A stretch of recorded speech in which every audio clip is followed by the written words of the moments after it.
Bueno, en este video vamos a analizar el costo de los algoritmos escritos bajo el paradigma MapReduce, el factor determinante o el factor que vamos a tener como de mayor peso a la hora de evaluar el costo de un algoritmo va a ser el costo de comunicación, o sea, el costo que implica transmitir por la red todos los datos para que lleguen al nodo donde se va a ejecutar el proceso de mapeo o el proceso de reducción. ¿Y por qué vamos a tomar solo el costo de comunicaciones? Porque es el término dominante en casi todos estos algoritmos. Generalmente el procesamiento en cada nodo pues son operaciones muy sencillas o que no toman tanto tiempo comparadas con el costo de transmitir los datos. Incluso vamos a observar que en algunas veces el mismo dato va a tener que ser transmitido a varios nodos, lo que encarece todavía mucho más la comunicación. ¿Sí? Ese es como el primer elemento. El otro elemento que vamos a tener muy en cuenta es que solo vamos a contar los datos que hay que mover para la entrada de cada proceso, sea de mapeo o sea de reducción, porque generalmente el dato que entra sale el mismo dato o sale un subconjunto de esos datos de menor volumen y generalmente va a ser entrada del próximo proceso. O sea, lo que salga del mapeo va a ser entrada de la reducción, entonces no vale la pena contarlo dos veces. ¿Sí? A la entrada y a la salida, sino solo a la entrada, ese va a ser nuestro costo de comunicación para todos los algoritmos. Bueno, en algunas ocasiones vamos a necesitar también saber el tamaño de los datos producidos al final del proceso de mapeo y reducción, porque esa salida o ese resultado final va a ser la entrada de un siguiente proceso de mapeo y reducción.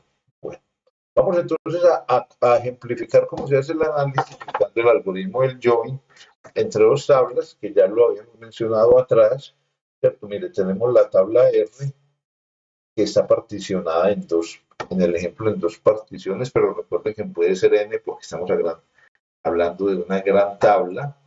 ¿Sí? Y tenemos una tabla S también particionada en dos fragmentos. Vamos a hacer join entre R y S por el atributo común que es B, ¿cierto? Entonces, ¿qué hace el proceso de mapeo? Ya lo habíamos dicho, hash partitioner, que no es otra cosa que tomar cada tupla del fragmento y acomodarla en unas cubetas. En este caso tenemos 4 cubetas en el ejemplo. Acomodar los datos aquí aplicando una función hash sobre el atributo B.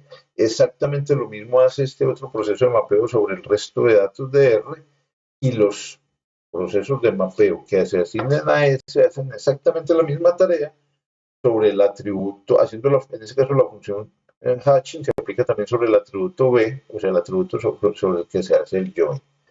Después que hace un proceso de reducción como estos, entonces le entregamos una clave, es un número de cubeta, y todos los valores que hayan allí, que no son otra cosa que las tuplas que quedaron acomodadas en esa cubeta, y él se encarga de hacer el join y nos entrega un resultado, y finalmente lo que hacen todos los procesos de reducción son entregarnos el resultado, que en ese caso el resultado es la operación R join S, ¿cierto? Que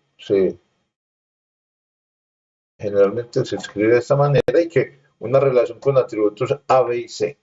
Bueno, nos interesa es el costo de comunicaciones.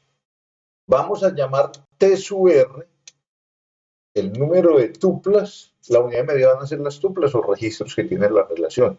T sub R es el número de tuplas que tiene R en total, o sea que en cada fragmento habrá un subconjunto de esas tuplas.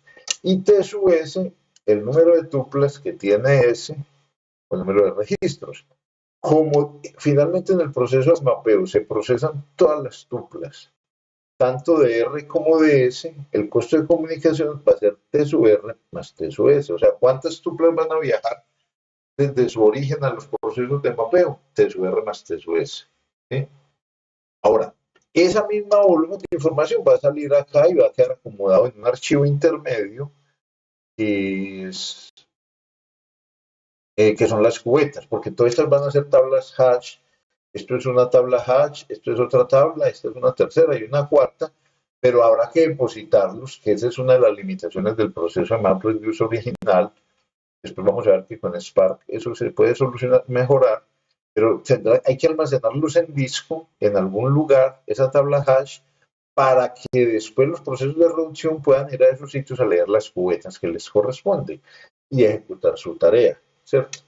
Entonces, ¿qué hace el proceso de reducción? Mire, cada proceso de reducción, vamos a borrar esto acá, decíamos, ¿sí? Por ejemplo, este proceso toma estas tuplas y las procesa, pero cada proceso de reducción va a tomar una clave.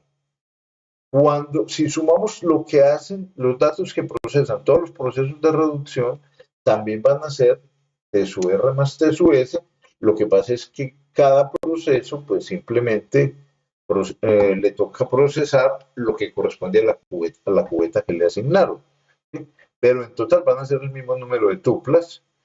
Ese es entonces el costo de comunicación para la fase de mapeo, va a ser T sub R más T sub S. El costo de comunicación para la fase de reducción va a ser el mismo, T sub R más T sub S. Y finalmente, ¿cuál va a ser el costo de la salida del join? Recuerden que el join es, o la unión natural, es cruzar una tupla de R con una de S. Entonces yo en teoría, si hago un producto cruz entre todas las tuplas de R y las de S, ¿cuántas tuplas conseguiría? T sub R por T sub S. Pero realmente no todas las tuplas de R que se cruzan con S, que hacen un producto cruz, hacen parte de la unión natural. Solo lo hacen un subconjunto. ¿Cuáles? Las que coincidan en el atributo B. O sea que si en B hay un valor, en el atributo B de R hay un valor, por ejemplo, B sub 5, solo hará reunión natural con un atributo, con una tupla en S, cuyo atributo B tenga un valor también B sub 5. Y para eso hay que estimar una probabilidad que vamos a llamar Q, o sea, la probabilidad de Q va a ser la probabilidad de que dos atributos, dos tuplas, una de R y otra de S, hagan join por el atributo B. En la literatura de bases de datos se explica claramente cómo se estima esa probabilidad, ¿sí? Generalmente va a ser 1 sobre lo que llaman el número de distintos valores que hay en la relación, en ese caso S, pero en el atributo B. En el atributo B, esto es el atributo B de la relación S. Esa va a ser la probabilidad de que haya una reunión natural. Tomemos ese resultado, no nos compliquemos en buscar cómo se llegó a él, pero en la literatura de bases de datos se encuentra fácilmente. Entonces, eso es el número de distintos valores que hay que acuérdense, cuando vimos momentos, ¿sí? Que con los momentos se puede calcular, ustedes pueden revisar con cuál de los momentos, el algoritmo de momentos se puede calcular ese valor. Incluso si yo quiero saber cuántas tuplas tiene una relación, también puedo usar la definición de momentos y perfectamente entonces fácilmente se calcula esa probabilidad. Bueno, hasta ahí está el tema de costos, pero hay dos discusiones que son muy importantes también a tener en cuenta porque, mire, generalmente cuando yo escribo una reunión natural como esta, es una operación como esta, ¿cierto? Que decíamos que la nomenclatura es esta, reunión natural S. Varias maneras de resolver esa consulta. En la literatura de esos datos también se reseña ampliamente. Nosotros no estamos usando sino una manera que se llama hash join. En la literatura lo llaman de esa manera, pero hay otros. Generalmente el optimizador tiene que evaluar cuál es el costo de cada estrategia y escoge la de menor costo. De acá, por ejemplo, ya dijimos que el costo es T sub R más T sub S, es el costo de comunicaciones. Entonces el algoritmo va a ser de orden T sub R más T sub S. Esa es la conclusión que sacamos. Y si yo fuera a compararlo con otra estrategia, habría que mirar de qué orden es la estrategia y escoger la de menor costo. Pero hay un elemento adicional que es muy importante tener en cuenta y es de qué tamaño, voy a borrar ya todo esto por acá, porque vamos a ver, de qué tamaño son los fragmentos que yo le debo asignar a cada proceso de mapeo. ¿Por qué? Porque mire que este proceso de mapeo lo que va a construir es una tabla hash, ¿cierto? Y ya dijimos que la idea es minimizar el costo de comunicaciones porque es lo de mayor costo. Entonces, ¿qué es lo ideal? Que este proceso tenga memoria suficiente para almacenar esta tabla hash en memoria y solo cuando termine el proceso la escriba a disco. Igual este proceso, igual este y este. O sea que yo necesito saber qué memoria disponible tengo para cada proceso de mapeo en cada nodo, o separar o solicitar expresamente un tamaño de memoria y asignar un fragmento de un tamaño tal que las tuplas que yo le entregue después se acomoden en esa tabla hash y en memoria sin tener que escribir a disco en fases intermedias, porque si no, todo el costo que hicimos acá de comunicaciones, pues habría que incrementarlo, porque significa que aquí hubo una serie de lecturas intermedias que no incluimos en el costo, porque solo incluimos, mire que nosotros solo incluimos la entrada acá, y asumimos que la escritura después va a ser una sola vez de la misma información que llegó.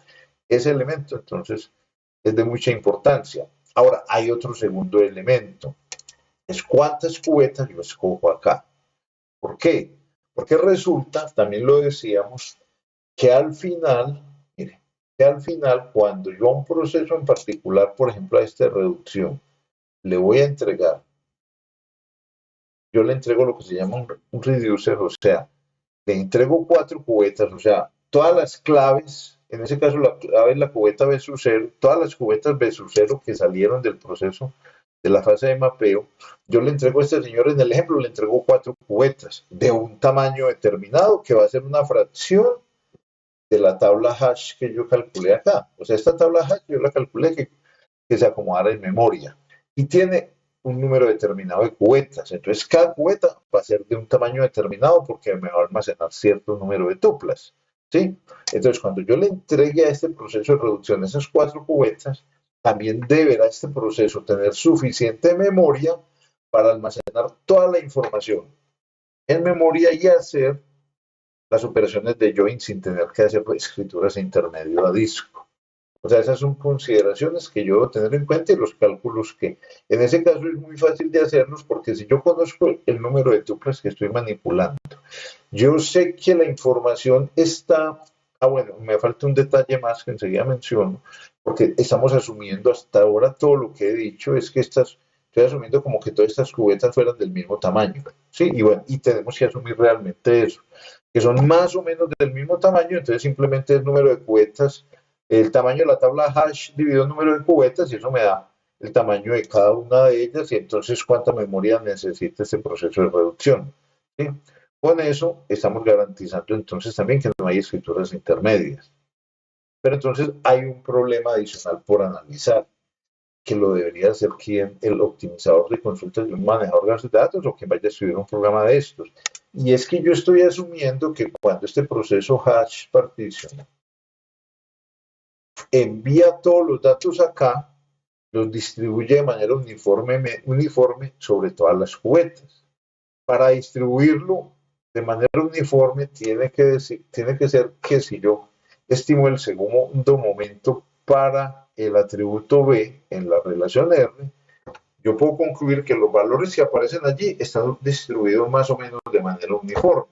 Porque, ¿qué pasa si yo tengo 10 valores distintos y tengo 100 tuplas, pero 80 de esas tuplas solo tienen el valor, uno de los 10 valores distintos? Pues entonces todos los datos me van a ir a una cubeta, o sea, no, van a estar sesgados los datos hacia una cubeta, entonces esta cubeta va a ser mucho más grande de lo que yo creía y esta va a ser mucho más pequeña.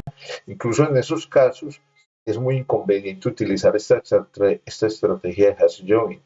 Esta estrategia de hash join resulta exitosa cuando hay una distribución de los datos más o menos uniforme entre todos los valores de la columna o el atributo que se está utilizando para el join entre las dos tablas. Entonces, todas estas son consideraciones que hay que tener en cuenta a la hora de escribir un algoritmo como estos. Si yo estoy utilizando un sistema manejador de bases de datos y el sistema trae incorporado el método de hash join, pues él automáticamente hace todos los cálculos porque con el segundo momento se calcula la distribución y con el momento 0 y 1 se estima la cardinalidad, o sea, el número de diferentes tuplas que hay y los distintos valores que tiene en la relación, en el atributo B, y con eso se pueden tomar decisiones. Si yo soy el que va a escribir el programa, debo también considerar todos estos factores, porque de otra manera el resultado es que este estimativo de costos que yo hice acá No es cierto porque van a haber una serie de escrituras intermedias que yo no estoy contabilizando.